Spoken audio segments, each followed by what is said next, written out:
Live. Code Keepers.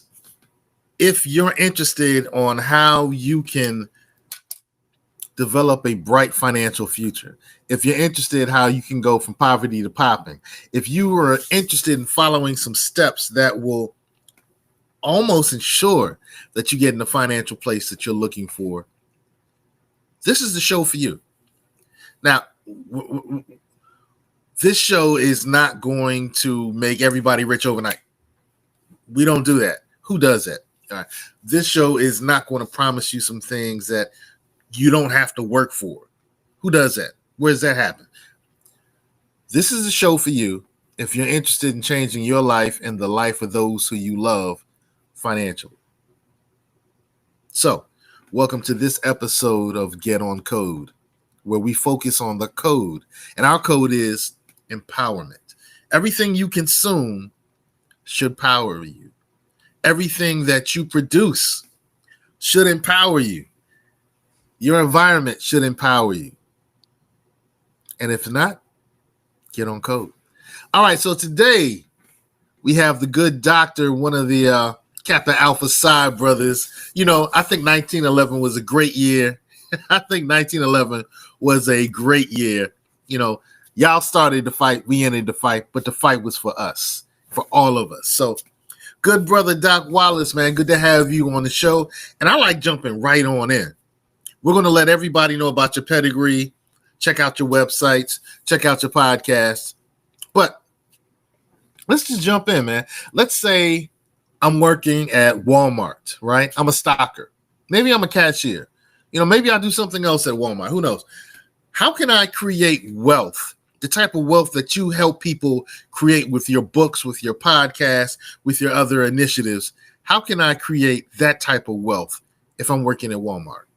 Well, first and foremost, I have to say congratulations that you're working, right? I mean, because that's a big thing as well, too, right? Many of us want to achieve so much, and we don't want to put the time in terms of the 9 to 5. So first and foremost, congratulations with that. But I do believe that when you look at what the question where you posed it is that there isn't one universal answer, right? And I think that before we can start going down the road of what a person needs to do to achieve wealth, we have to look at it from this perspective. Everyone is different. Everyone comes from a different set of circumstances. Everyone's starting line isn't the same. So oftentimes and not, when you're in this world of financial literacy, what we're hearing a lot of, that's a buzzword, right? Financial literacy and generational wealth. Those are two things that you're hearing about. Most of them is more of a linear process, right? A cookie cutter process saying, hey, if you do this, then you can achieve X. But at the same time, everyone is different. And so my argument is, first and foremost, before we prescribe any type of prescription, we have to know exactly where that person starts from, right? So it's like going to the doctor. You know, if something's ailing me, I go to the doctor and I want an answer right now. But what does the doctor typically says a couple of things. One, let's run some tests to figure out exactly what's going on.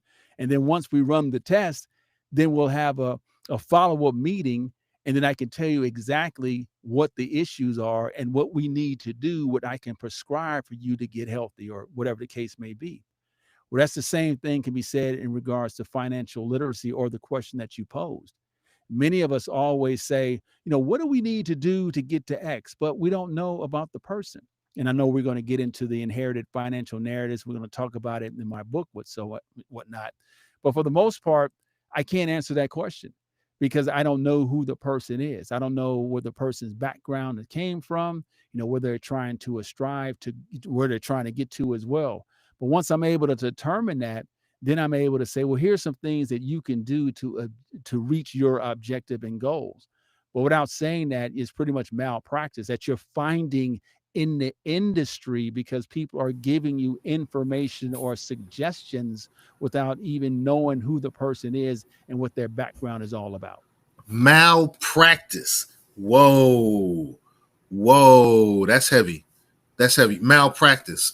So when auntie or when uncle tells you, hey, you need to do this, unless they've looked over everything, unless they've run those tests, unless they've done their due diligence on your personal particular financial situation, it could be malpractice. Absolutely. Absolutely, it could be because again, we all come from different set of circumstances. And again, in my model, we talk about it. Stage one of the model is our internal and external ecosystem. I'm sure we're going to get to that, but that's Mm, walls in and walls out. We have those generational traumas that has been bestowed upon us without our permission, and we carry that for generations upon generations. So in our inherited financial narratives, those are the whys, and you have your encoded financial behaviors, those are the actions. And why do I react and do the things that I do in regard my relationship with money? So in order to answer that question, right, I don't know where this person's inherited financial narratives are. I don't know what their walls in and walls in looks like. So before I can start saying, well, you need to do X, Y, and Z, it's malpractice on my part because simply I don't know what you're doing, and I'm giving you a blanket strategy that could be used by everybody. But what we do know is that financial literacy is not a linear process, which is being taught today. It's more of a holistic process, and that's the part that we're missing today. okay. Okay. Okay. Yeah. Yeah. And that kind of goes along with some of the things that I believe that everything is everything. Everybody's different. Everyone's at a different place. We need to find out exactly where you are to move forward. That's kind of like that Sankofa bird. Are you familiar with the Sankofa bird? No, I'm not familiar with that. Okay, it's a symbol in West Africa of a bird that's facing one way, but its head is turned the other way, and it has a egg in its mouth. And it's a really interesting message that to move forward, you kind of have to look at what has happened before, and you have to do it for those that are coming after you. That's the egg in their mouth, and you got to do the data. So for me to say, okay, this is where I am based on what I've done in the past.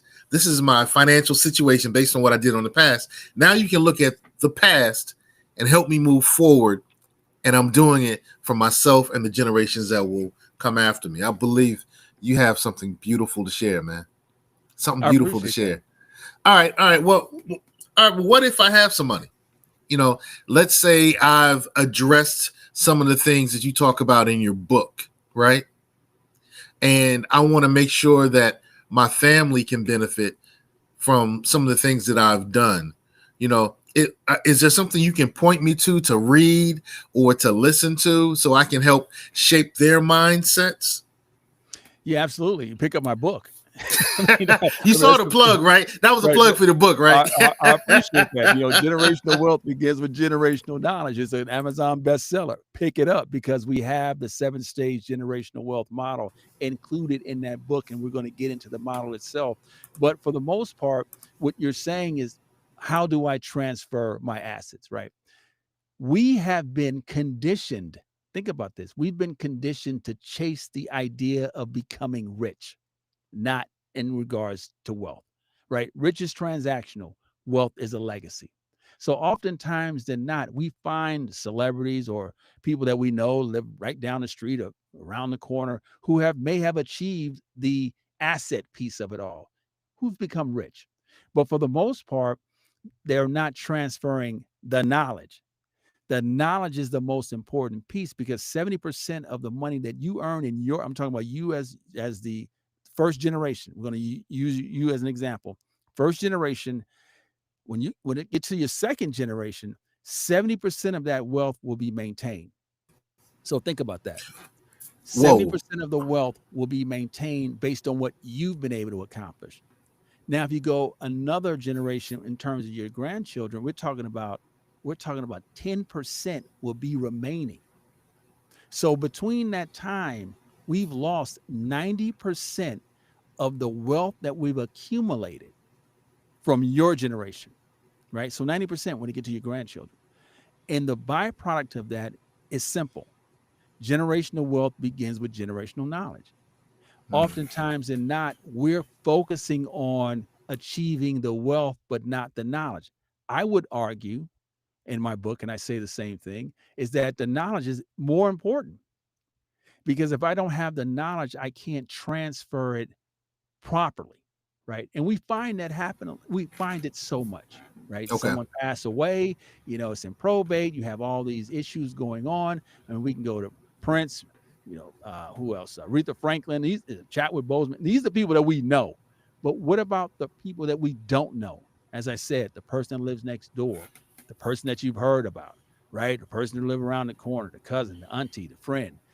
Those individuals, because there's more of them than the other Mm. ones, right? You're talking about the 1%, and then you're talking about the everyone else, right? So I'm in the everyone else, right? And you are as well. So when you have that in mind, we're focusing on the wrong thing. But society is telling us that. Social media is telling us that. You see commercials, generational wealth, do generational wealth. But no one's talking about generational knowledge.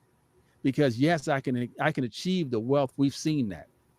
Well, we know that 70% will be maintained after the first generation, then 90% by the third. So something is happening, right? We know that. Someone can win the lottery today, and we know that within 5 years, they can lose all the money. Something is happening, right? It's all about the knowledge, the understanding. But it goes back to understanding your stage one. Now, I can't wait till we get to this. Stage one, your internal and external ecosystem, because that's what shapes your your financial genetic code, which is stage two, which is your trauma and your anxiety. And I know you're chomping at the bit to learn more about that one. I know you are. Yeah, yeah.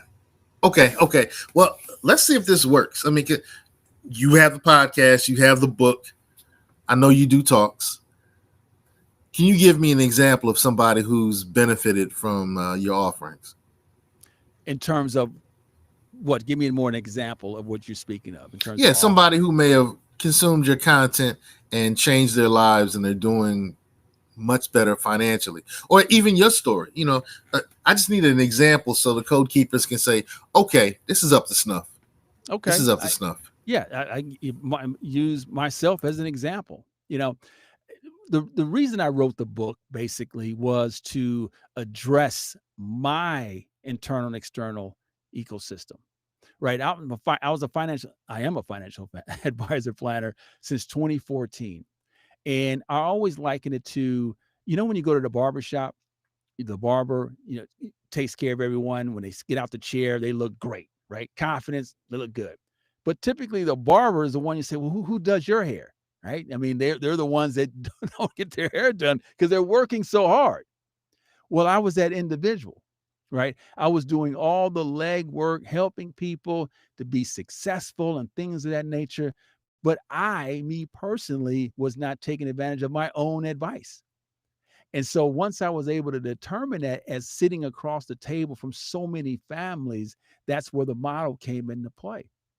And so the great thing about the model itself is that it can go clockwise, it can go counterclockwise, but you're never off the model. You're never off the model.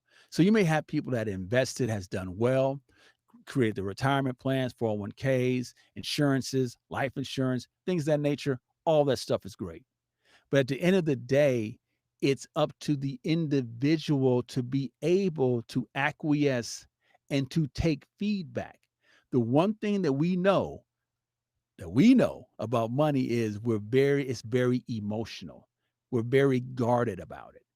And so with that being said, yes, there's people that has been successful, but it's been a plight to get there. But for the most part, they had to go through their own self-awareness and understanding exactly where they stand on the model in regards to their inherited financial narratives, knowing exactly where they're at because there's a why before the action. And so I had to determine my why before the action, which created this book and the model and the podcast itself.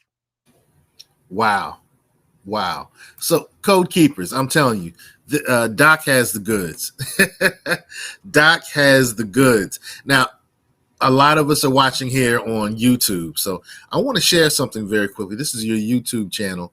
And, code keepers, if you really want to see what Doc has to offer, you can go to the New Wealth Wave podcast. You can find that on YouTube. You can also find it wherever you consume podcasts. But go check out the New Wealth Wave podcast, the New Wealth Wave podcast. Yeah, I enjoyed Man, Rakim. I don't know if it was Rakim or Collaboration. Rakim. I keep mixing it up because when I heard his name, I kept thinking, Rakim from Eric B and Rakim. Well, you know what? The funny story. His father named him after that. Well, After him. So Rakim. right, So right. So, you're spot on with that. right. Well, he's definitely paid in full. Hip hop Yes, he drop. is. Yeah, he's Hip doing hop well. drop. He's doing well. All right, good. So check this out, Code Keepers. Doc just gave us some really great information. I know you're thinking, I want to hear what he has in the book. He's going to tell you buy the book. I want to tell you buy the book because the book has some really great things in it. One of which is inherited versus learned. And so dive into that concept really quick. Inherited versus, why is that so important with your seven-step framework? Well, think about it. First and foremost, inherited financial narratives are those narratives that has been bestowed upon us, right? So they've been given to us without our permission. And this has been decades and decades and decades, right? And so we have these narratives. And in the book, I identified 20 in the table 20, but it's about 24, 25. But basically, what it suggests is that there's a why before the action, right? So stage one of the model is our internal and external ecosystem. That's stage one of the model. Walls in and walls out. Walls in basically suggests that everything that we've learned inside of our home, culture, learned helplessness, self-sabotage, or we have some successful stories as well too. Money is of abundance. We have all these things that's inside the home. But really what affects us is when we walk outside the door. What do we see? Our community. What does it look like? Fear of missing out, Maslow's 5 hierarchy of needs, safety. What else we can look at? You can look at education, looking at redlining. We can look at housing. All of those things affect us when we walk outside the door. So those are your inherited financial narratives. This is what I've taken away when I in the house and when I walk outside the door. But again, many of these have been passed on to us unbeknownst to us without our prescription. I mean, without our permission, so to speak. So if I have no permission, they're being bestowed upon us. But your first financial fiduciaries are your parents, cousins, uncles, friends, family. Those are the ones that's giving you your first financial advice because their point is to make sure to give you the best sound advice, right? That's what a fiduciary does. That's their responsibility. And many of them are not equipped to do so, but they've heard it through the grapevine and trials and tribulations. This is what they've heard. So that's so important. Those are your learned, inherited financial narratives. And we carry that on to our behavior, which is our encoded financial behaviors, right? So there's a why, and then there's the action. So now how we act is based upon that. I may be frugal, I may be spendthrift, whatever the case may be, but Mm-hmm. those are based upon that. That's why it's so important to understand that. And that's why going back to your first question that you asked me, it's virtually impossible for me to give you sound advice without actually knowing what your inherited financial narratives are, what is your encoded financial behaviors are, because I'm giving you a blanket suggestion, so to speak. And we know financial literacy is not in a vacuum, but it's being taught that way. That's why there's so much frustration, so much financial shame behind it, because if you're not doing this, then you're doing it wrong. What may be rational to you may be irrational to me, but I need to Mm. be in yours. I need to know exactly where you're coming from. What may be irrational to me may be rational to you, right? So it's one of those situations where I need to know who you are to better serve you in a servant leadership capacity. Mm. Okay. Okay. Those are the inherited financial narratives. I've heard the term money scripts, but it sounds different. Yes, and money scripts are by Dr. Brad Klontz, and there's 4 money scripts, but he deals with the after. That's the why, but it's a little bit more clinical. Okay. So you have the inherited financial narratives, and you have the encoded financial behaviors. His money scripts are more clinical. My theory is that yes, that is fine because those are great as well too. You recognize who those scripts are, but for the most part, for the average person, they don't know what those scripts are. But what they do know is how it is to be one of the narratives is scarcity, scar tissue narrative. Well, that means that I have been cut or bruised. Something happened to me financially in my life. And as I've gotten older, it may have healed on the outside, but I'm constantly carrying that forward. So I'm constantly reminded of those episodes that happened before, Hmm. which is stopping me from making my whatever it is decisions I'm going to do financially down the road, right? And so, Okay. yes, it's important. Dr. Brad Klontz, excellent information, more clinical, but mine is more culturally driven, so to speak. And every person is different, and that's kind of the main sauce, the secret sauce, so to speak, that everyone is different, and there are an abundance of inherited financial narratives that we carry with us, which creates our behavior. Again, you have the why, and then you have the action. Okay. You keep using the term behaviors, and in the book, I saw the phrase encoded financial behaviors. Exactly. All right. So that's what we do with money, and it's That's directly your act. tied to the narratives we've E- inherited. Exactly. Exactly. It's the action from the why. Hmm. Right? So the behavior, think of it. When you have a child in school, whatever the case may be, they say, you have to watch his behavior. Right? Right. What's his, his behavior? Well, his behavior is a byproduct of something happening at home, right? That's the same thing you can be said about your financial relationship. Your behavior is something that happened prior in your life that you're carrying. And until you talk about it, Whoa. right? Think about that. Until you talk about it and map it out, you continue to carry them on. So I'm gonna give you a funny story. I think it's a funny story. So I know this is deep right now, but here's a story. So I have a good friend of mine.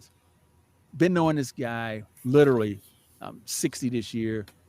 He for 54 years, right? I've been knowing this guy. So I told him to pick up the book. I don't push the book on anyone. If you want to read it, read it. I think it's a benefit if you do. So he reads the book.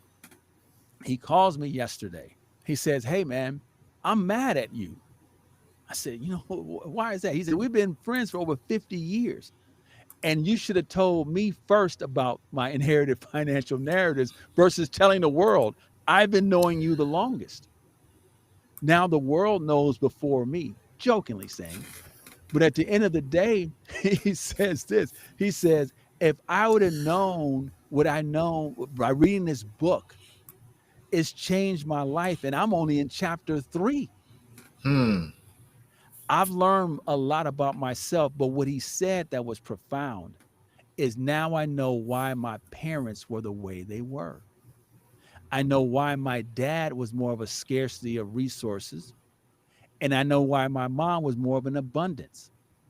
I get it now. So his financial narrative, his encoded financial behavior was with his kids, he never said no, Hmm. simply because how he grew up. Now he says, maybe I was an enabler. And we talk about being a financial passenger, Oh. right? And being a financial passenger as well, too. Because as we know, as I was saying to him, our job as parents is simple. We want to make sure that our kids don't go through the same strife and plight that we went through. So we work hard as a unit, we do what we need to do, we get some success, house, whatever the case may be, and we want our children not to follow the same struggles that we went through. Hmm. Oftentimes, though, what I learned and discovered from writing the book was that we can be an enabler. Hmm. We can be placing the kids in a very uncomfortable situation as they get older. And so we had one of our on our podcast, a gentleman by the name of Brian Thomas, and he mentioned it as financial passengers. Hmm.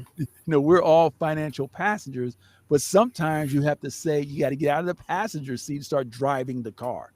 And Mm. oftentimes than not, and we touched on this in the book, oftentimes than not, we're not prepared to drive the car because we've been passengers for so long.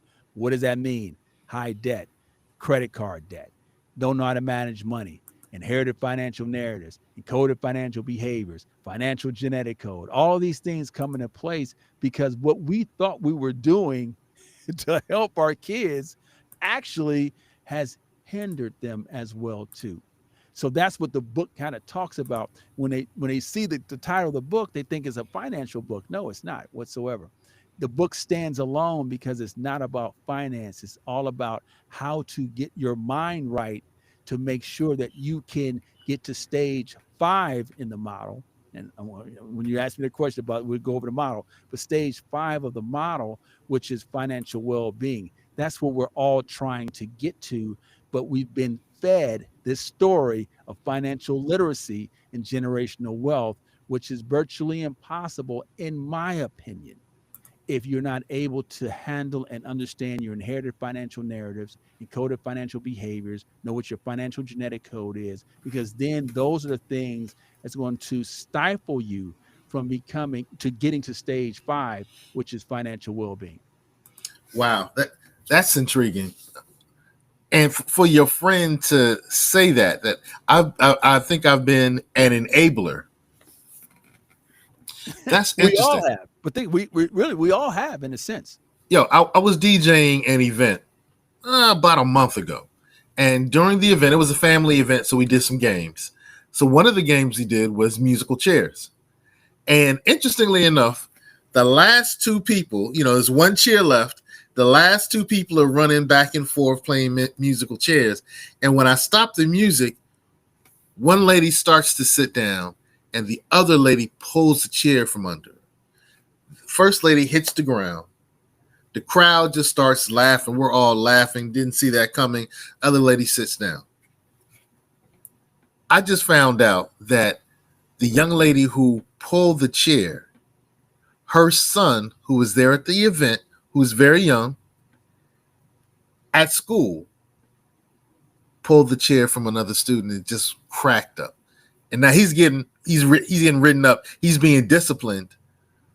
She enabled in many ways that behavior, and I guess by running up a lot of debt, by having a lot of credit card debt, by not paying our bills on time, by ducking the creditors when they call. All those things I've seen parents do, our children saw us pull the chair out from somebody. And so I guess it makes sense that that child would do exactly what they saw their parent do. And it makes sense that we are doing what we saw our caretakers do financially as well. Wow. You said Interesting, something right? about walls in, walls out. Tap in with that, man. You got to go in with that because that was a great part of the book. Yeah, so walls in, walls out. So walls in is all the information again that you learn inside of your home. So those conversations or lack thereof conversations we talk about, right? It could be learned helplessness. It could be something that's been said. We've heard these colloquiums in our home all the time. Money doesn't grow on trees. One of the ones I always use is that my parents used to say, I'm so broke I can't pay attention. Right. So we hear all of these colloquiums all the time. You can't do this, you can't do that, don't do this, right? So this is consistent throughout. And then you see it in the home, scarcity of resources, how you're living. For instance, like you said, you may not the light bill may not be on, whatever the case may be. Hearing the bill collectors call, right? All of this stuff. This is walls in. This is what I see, and it's normalized. It's a normalized behavior. So now this is what I'm thinking how life is. Walls out is when I walk outside the door. What do I see? And you find, and I'm going to use athletics as a barometer, right? So you oftentimes and not when you watching, the draft, whatever the case may be, or someone signs a large contract, one of the first things they do is buy something very expensive. Why is that? Well, maybe because this is what they've seen in their neighborhood. Maybe that's what success looks like to them, right? Maybe this is what it is. That's walls out, right? So if you look at Maslow's 5 hierarchy of needs, you have safety. I'm sorry, you have the physiological needs, you have your safety, social, self-esteem, and self-actualization. Those are your 5 tiers. Fear of missing out is something that's like a term being used, but as you know, we was coming up, was keeping up with the Joneses. You see it a lot in social media. This is what I'm doing. This is my success. This is, yeah, I'm happy. Look what I'm doing. But in actuality, they may not be doing that at all. But we're so caught up in what we see. That's your walls out. Unrealistic expectations may come into play. Therefore, you have a lot of individuals trying to be like someone else, but don't know the backstory to it all. So when you look at walls in and walls out, that shapes your inherited financial narratives, which creates your encoded financial behaviors. This is what I do based upon that. Now, once I have that in play, this is who I am. This creates stage 2 of the model. We might as well get into it. Stage 2 of the model, which is your financial genetic code. Your financial genetic code is a byproduct of your inherited financial narratives, right? And your financial, okay, I'm when ready you for you. said Come on now. when you said genetic code, that means that sucker has been passed down. It's passed down. That's who you are. That's your financial genetic code. And your code is the way that you operate. You know, our code is empowerment. We operate with empowerment as our focus. But whoa, so what's been passed down is the way that you operate. That's your genetic. When you said that, when I read that and you said it, I'm just like, whoa, that's. I mean, think about it. Keep on. That's your financial genetic code, right? Right. Which creates your financial trauma and your financial anxiety. We all have trauma. We all have anxieties, right? So in the model, it's based on 3 phases: the past, the present, and the future. Stages 1 and 2 is your past: internal, external ecosystem, financial genetic code. That's basic. That's who you are. That's why I said earlier that not one person is the same. So you can't answer that question on what we need to do with that person, right? So they have different stage 1 and stage 2s. Stage 3 is the present. That's today. Financial healing. What we need to do, though, is reprogram your financial genetic code, which is a byproduct of stage 1. So stage 3 basically suggests that, okay, we're at stage 3. We're in the present today. Here we are. But we need to reprogram stages 2 and 1. We need to reprogram that. Stage 4 is financial edification. Edification is much, much more rich than just literacy. And edification has 2 phases: financial literacy and financial inclusion, which is important. So when I go back to financial literacy basically suggests one thing: it's a linear process. This is what we do. This is what's being taught. But we know that's not the case. Yes, credit. I can teach you credit. I can teach you about this. Yeah, that's fine. But that's not the end of the day. Financial inclusion says, hey, listen, okay, now since you went to stage 3, we've reprogrammed some things, right? Now let's get to understanding the importance of life insurance, understanding the importance of investing, understanding the importance of participating in your qualified plan and work, 401k, 403b, 457 plans, opening up a Roth, disability insurance, long-term care, buying and investing, right? This is the inclusion piece. But oftentimes and not, and you know this, and many people that I've met with, I would ask them, why do you not participate in your 401k plan? They're working, they're matching, companies matching, whatever the case may be. And oftentimes and not is: 1, I don't know about it; 2, I'm fearful about it; 3, I need all of my money. Because you've come from, right? Because you come from a scarcity of resources, or you may have heard something down the line. That's that scar tissue narrative that you're carrying. Somebody said this, you had the housing blow up in 2008, you had, have all these things going on, and you hear about all this information. So I can't do that. Retirement isn't for me anyway. That's a narrative. Retirement isn't for me. right? So again, I target 20 in a table in the book, but it's about 24, 25. We speak about in chapters 2 and 3 of the book. Stage 5 of the model is financial well-being. That's the future. Our goal in life is not generational wealth. So let me say it again. Well, you got to say that again. I'm going to say it again. Our goal in life is not generational wealth. Our goal in life is financial well-being. Because if you don't have financial well-being, the Mm. chance of you having assets to create generational wealth is slim to none, right? So financial health is financial wealth. We've met and we know so many people, as I mentioned earlier, who have reached financial well-being, but they did not do generational knowledge. But in order to get to stage 5, that stage 4 is so critical. The inclusion, investing, understand what long-term care looks like, understand what life insurance looks like, right? That's important. Understand what having a proper, property and casualty insurance looks like. Oftentimes, and not, I have my PNC license.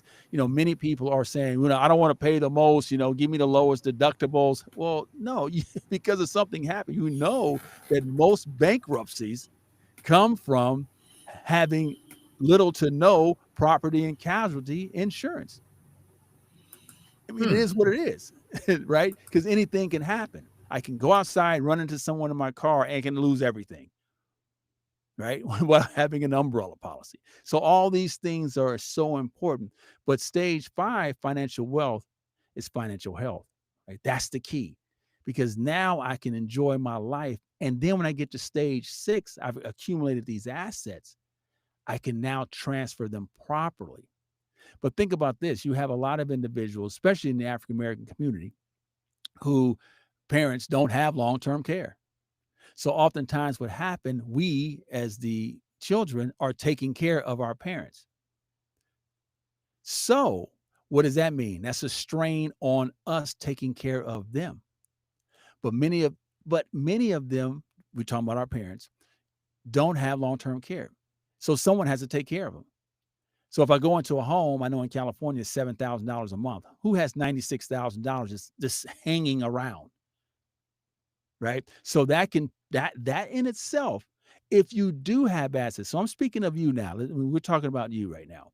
Let's say hypothetically that you've been able to accomplish everything you wanted to do. You've financial well-being is great, but you don't have long-term care. Let's just use that as an example.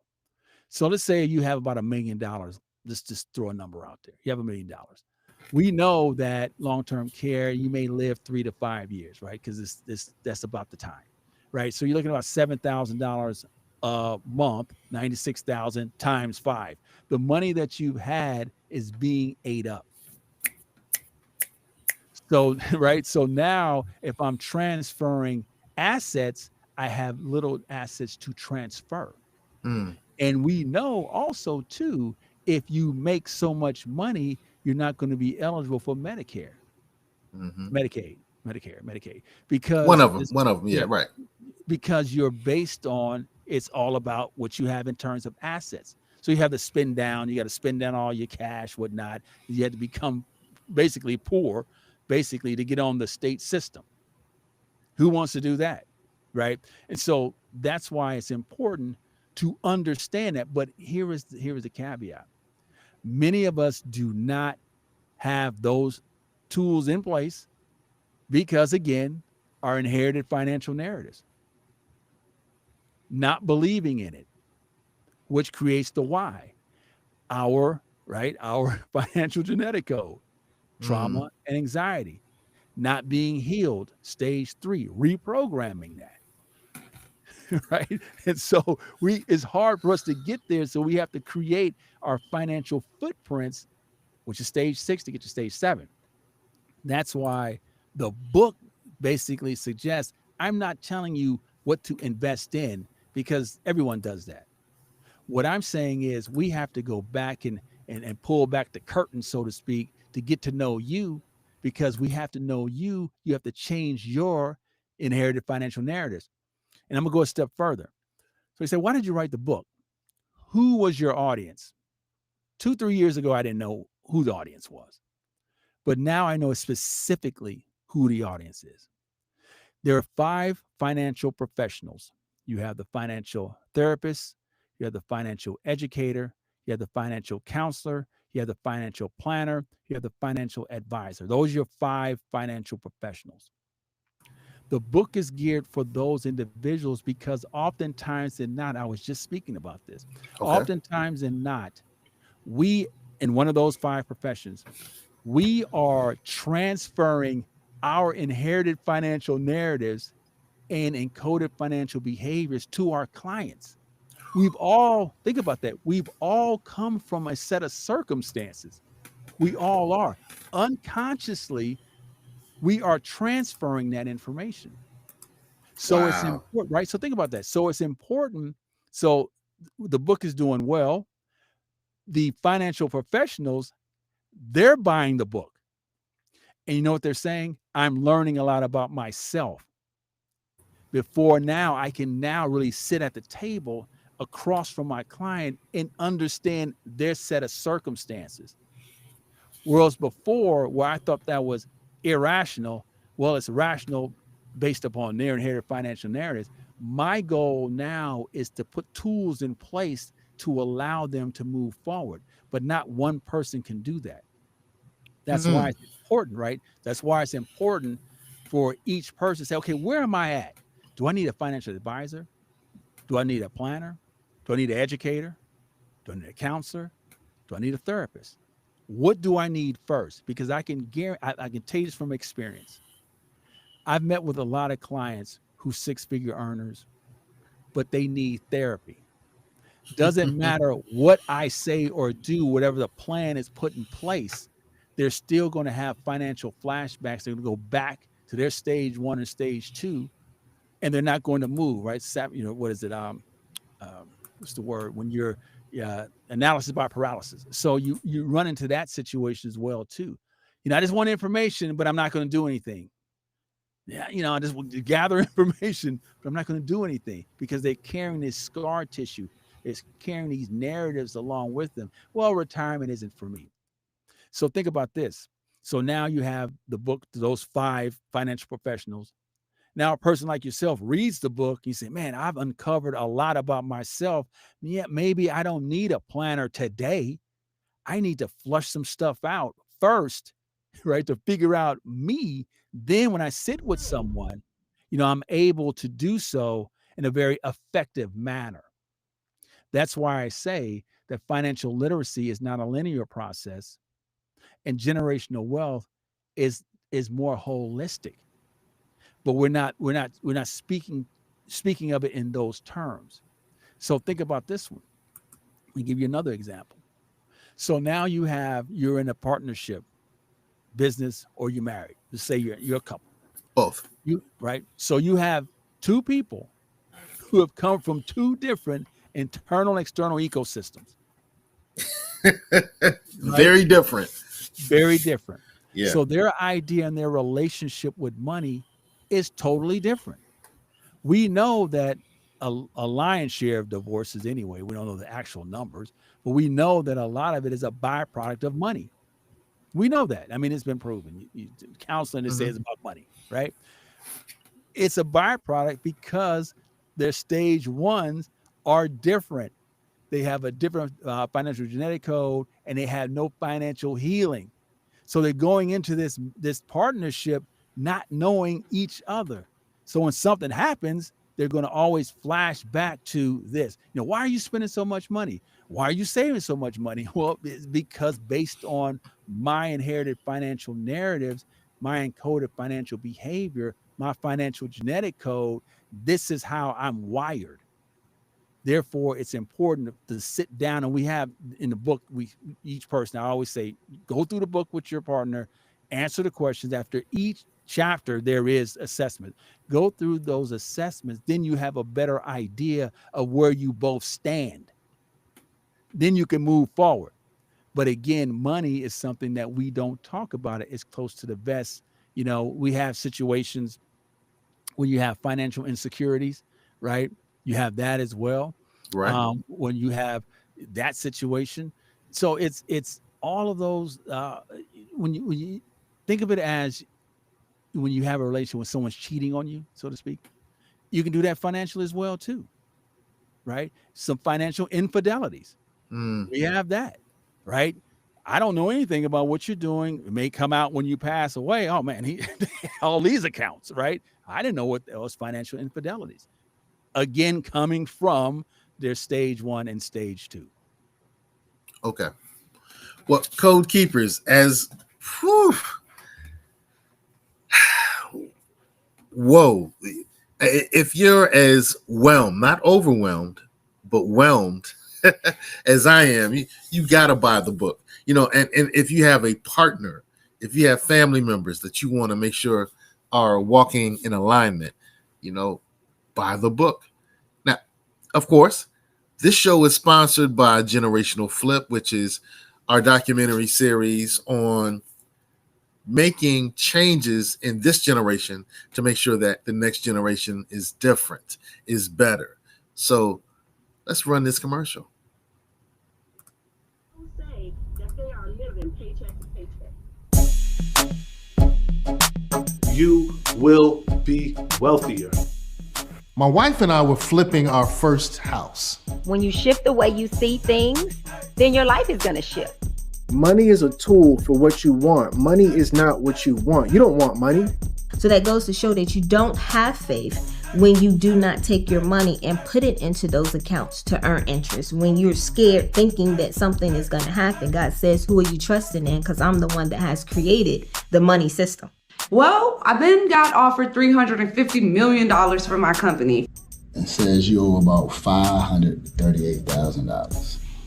That the individual and the individual family unit is responsible for filling their own cups. I went from being homeless and living on the street to owning properties in Baltimore. And that's why I decided to start a bank.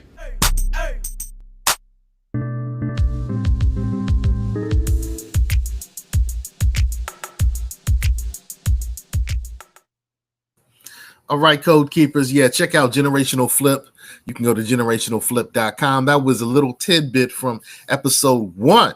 And that was A. Donahue Baker's episode where he talks about his 6 stages, his 6 steps to generational wealth.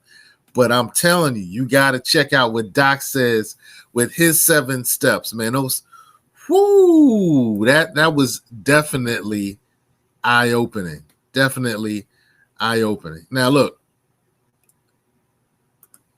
We talked about the walls in, walls out. You went through your 7 stages. I think you went through all 7 stages, right? Yeah, it touched all 7 stages. But there's something in your book called financial healing. And I got to let you go deep on that. Tell us a little more about this financial healing. That'll help round us up and kind of round us out for today's conversation. Yeah, I appreciate that. So stage 3 is financial healing. Right. This is where you have to reprogram your financial genetic code. Right. This is what we talked about. So those are conversations. Remember, I mentioned to you earlier that somebody may say, I was watching your commercial and it was a great commercial and whatnot. But at the end of the day, we have to know what our inherited financial narratives are. We need to know why we do what we do. Regardless of me giving you $1 million, whatever the case may be, winning the lottery, all of that is great. But at the end of the day, if you do not know what your inherited financial narratives are and reprogram your financial genetic code, which is stage 3, it's going to be a challenge. So that's why it's important to understand that. Remember, we talked about the 5 financial professionals. Know who they are. Seek those individuals out because they're going to help you with the blueprint. I've given you the blueprint. Here's your 7 stages. You can go clockwise, you can go counterclockwise, you can jump back and forth. Many people that come on a podcast, one of the first questions I ask them is, where are you located on the model? They will say, well, I'm on stage. The question be, before you became who you are, where are you on the model? And they'll say, wow, I was on stage 1 or before stage 1, right? Well before that. And they say, and then at the end of it, I say, where do you think you're at the model? I think I'm at a stage 3 or stage 4. I thought I was at 5. I may be at 4 because what you thought you may be is all about 10 toes down at that moment where you're at. And you may be in a situation where you've retired. You may be at stage 5, financial wealth, right? I mean, financial well-being. That's where you may be at. That's where you may be. That may be your present. But something can happen. Anything can happen that can quickly move you back to stage 1. That's the beauty of the model. You're never off the model. So someone asked me, so when am I complete with the model? Well, when you transition, when you ultimately transition, you have completed the 7-stage generational wealth model. But here is the key though. Was it good or was it bad? Did you transfer your knowledge? You may not be here, but what did you do? That's the key. That's when you're off the model, when you're no longer in the present. All right. I was going to ask you, if somebody listening recognizes themselves in one of the inherited financial narratives, maybe scar tissue or invisible. Obviously, I've tapped into the book, and I'm not sure if everybody here got a chance to tap into the book. The invisible retirement narrative. You actually kind of alluded to it, but you didn't use that term when we were just talking. Tell us about the invisible retirement narrative. Well, that's a narrative basically said that retirement is not reality. We've been working so hard. How many people that actually is retired? I mean, think about that, right? That you actually know that has successfully retired. Right. Many people that we know, 60, 65, 70, so to speak, technically they've retired, but they're still working. Yeah. Right? I mean, think about it. They're still working.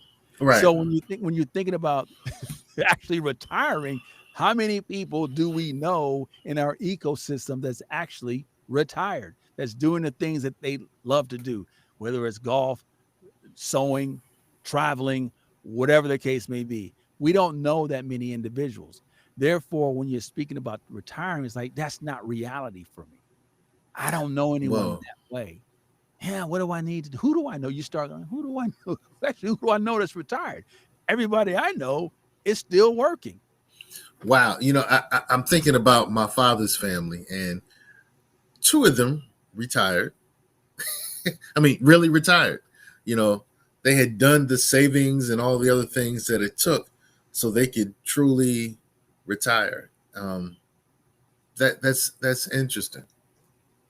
So think about that. So when you look at these narratives, when someone says invest in your 401k, 457s, Roths, all of these vehicles, they're back saying, well, what is that going to do for me? Because we're all about living in today, right? What is that going to do for me? I don't know anyone that's retired. It's like education. They asked me, so what drove you to education? And I said, I never was driven to education. When I was growing up in Oakland, California, during the 70s, so to speak, my role models were drug dealers, athletes, entertainers. Those were my role models, right? No one educationally. I didn't know of anyone who had an advanced degree. So me getting an education was something that was so remote, I didn't even think about it. But what I want to do is be a professional athlete. So that's what I did. I did that through college. Unfortunately, I didn't make it professionally, but at the end of the day, it did put me on a path, so to speak, to get an education, which was a bachelor's. That was my first degree. And once I got that degree, right? So it's like, okay, well, I got that degree. My second degree was my master's. That was a byproduct of understanding that it's an oversaturated and fragmented market, right? So having a bachelor's degree is okay, but you need to get a master's degree. So right. So I went and got the master's degree, right? And so then when I was into the nonprofit world, I realized that in order for me to move my nonprofit forward, I needed to get a terminal degree, which I have. Now, the great thing about it is that I say education is in 3 phases. So your bachelor's degree is for your parents. Parents hard work, they're excited, their chin is up, you get your graduation, they hang it up in the house, they're so proud of you. That's for your parents. Your master's degree is for you. You've decided to say, I like that, but I really want to pursue this. So you put more emphasis in it. This is what I like to do. This is my master's degree. So I'm a master of X. Your doctorate, JD, PhD, MD, anything along those lines, your job is to move a generation now. Your job is to change a generation. Your job is to transfer knowledge, help your community. That's what you're supposed to do. So I'm in the third phase. So with that being said, I put a lot of emphasis on why you need to go get your bachelor's, why you need to get your master's, why you need to get your terminal degree. This is my emphasis. This is what I'm focused on now. And so with that being said, in terms of financial well-being, that when I created the model, it was basically an opportunity to transfer knowledge, giving someone an opportunity, a blueprint that I've seen that could actually work. But you have to be disciplined enough to do it and think about wealth as a longer view versus a transactional view of becoming rich. Interesting. Okay. Well, Code Keepers, I really want to make sure that everybody understands what your assignment is. And the assignment is, go to your local melanated bookstore or go to Amazon.com. As you can see, we have here on the screen, Generational Wealth Begins with Generational Knowledge, the 7 Stages of Financial Empowerment, and a Legacy of Prosperity. Doc, you've been dropping it today, man. I truly appreciate everything that you're doing. So the terminal degree is to serve the future. Wow. Think about that. I hadn't heard that before. That's your job. Your job is to move a generation. Wow. Okay. All right. So, look, we understand the assignment. Any last words, Doc? Yeah, pick up the book. Pick up the book. Subscribe to the podcast. But one of the things, you mentioned it earlier. We talked offline, and one of the issues that we have in our community, unfortunately, is we don't read. We just don't read, and the information is on the pages. And so, when I wrote the book, I mentioned the 2 markets, right? The financial professionals and then the regular person. But the market is so fragmented, so competitive, oversaturated. And so what I wanted to do is put something on paper that stood on its own merit. That you can't combine it with this. You can't throw it into this. You can't throw it into that. It's something totally different, totally unique. And I think that's what we was able to do. Come up with a product that will stand time forever. It's evergreen. It will never go out of play. Never. And so when you have these genres now, as we spoke about earlier, in terms of financial literacy and generational wealth, financial trauma, we have a lot of information that's out there because it's sexy. What this book says, we're taking it to another level. This is evergreen topic that's going to be around from today, 50 years a day, 100 years from today, because it's relevant. It's something that we all can use. And that's why the book is, I firmly believe, if people give it a chance and purchase it, they will be totally, totally pleased with the outcome. Well, Code Keepers, our code is empowerment. Everything you consume should empower you. Consume the book. Consume the podcast. Consume the information and let it blossom and bloom within you. Let's show the world. Let's grow. Let's do all the things with the right information. Peace. All right, man. That was a great show, brother. Oh, appreciate it, man. Yeah, that was a great show.